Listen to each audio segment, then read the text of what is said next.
Welcome to Tagaytay! Mabuhay!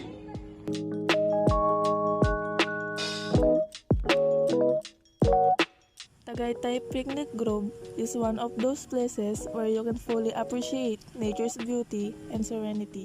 Pero ano nga ba ang history ng Tagaytay Picnic Group?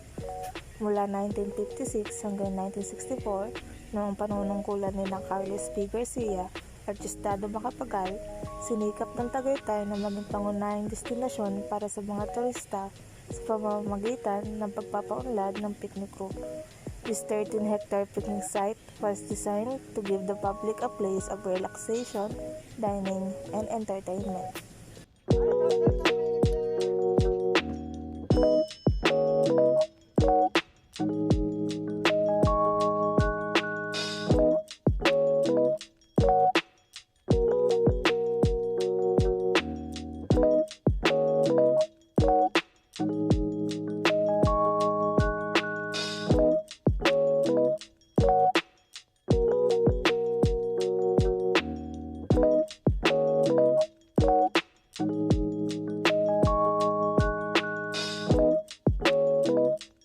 Dito sa picnic group, maraming picnic spots to set up your meal habang pinagmamasdan ang ganda ng lawa ng Taal at Bulkan.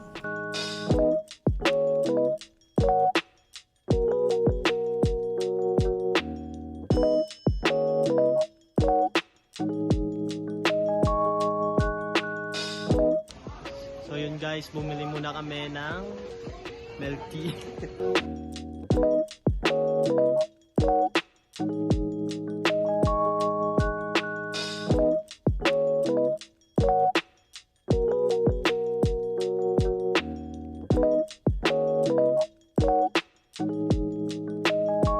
yun guys, gala-gala muna kami ulit. Nagpahinga lang muna kami saglit. Yo. Tara.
Maraming turista ang bumabalik-balik sa Tagaytay Picnic Group dahil sa kahangahangang tanawin ito at dahil sa malamig na klima ng lugar. Marami rin ang nag-e-enjoy sa iba't ibang mga aktibidad at atraksyon na matatagpuan dito.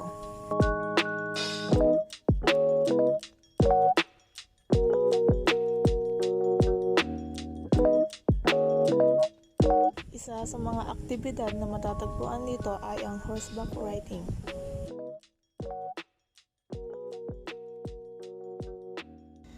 At zipline.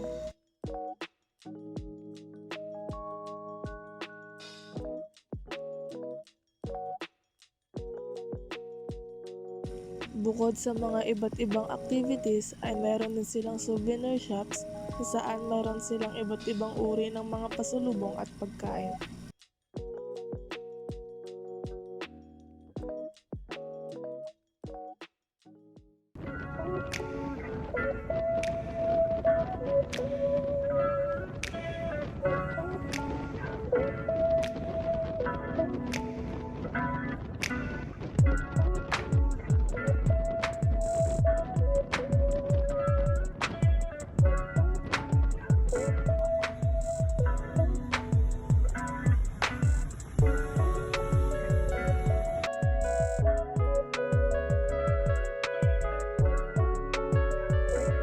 Hi guys, andito kami ngayon sa SBD Farm.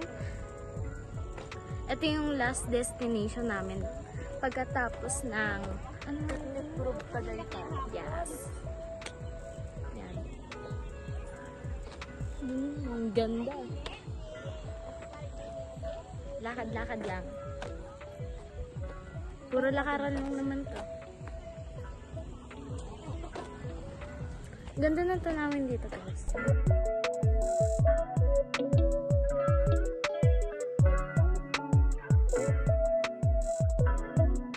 The SVD Laudato Si Farm, run by the Divine Word Missionaries. SVD stands for Society of the Divine Word.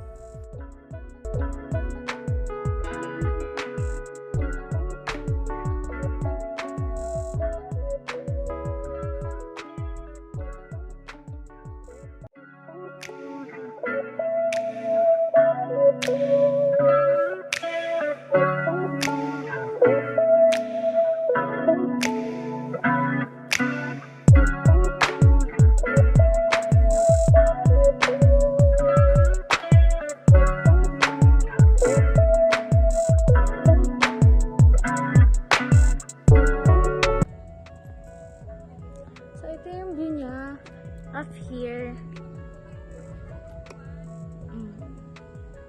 SBD. Ano, diba?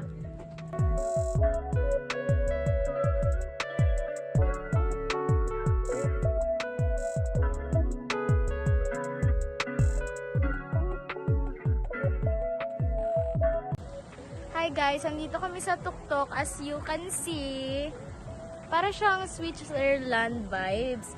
And pag gusto mo pumunta dito, SBD Farm, 100 pesos ang entrance. Punta na kayo, maganda naman. Worth it naman yung mga view. Mahangin. Yes, mahangin. Ang SBD Farm ay tamang-tama rin para sa mga nature lovers dahil sa mga nagtataasang mga pine trees at puro halaman at bulaklak nitong paligid.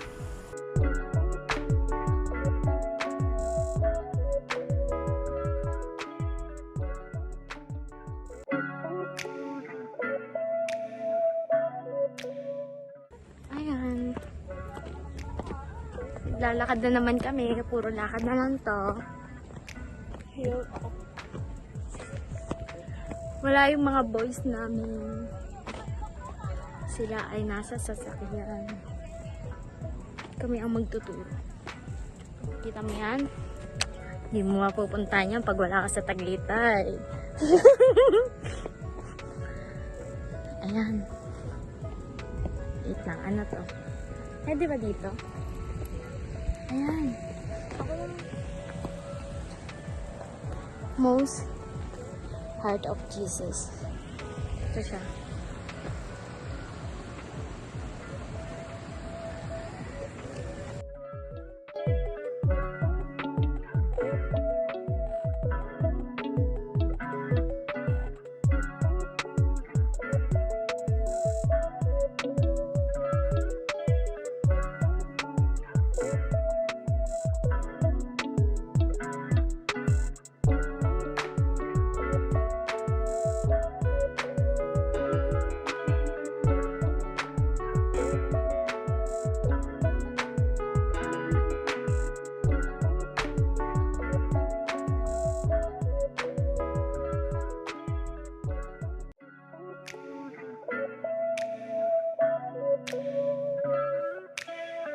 Meron sila ritong maliit na kapilya na tinatawag na Our Lady of the Poor Chapel. Sa SBD Farm ay pwede ka kumain, magdasal, and one of the best place in Tagaytay to unwind and enjoy the climate. So guys, dito na magtatapos ang aming video sa SBD Farm. Bye-bye!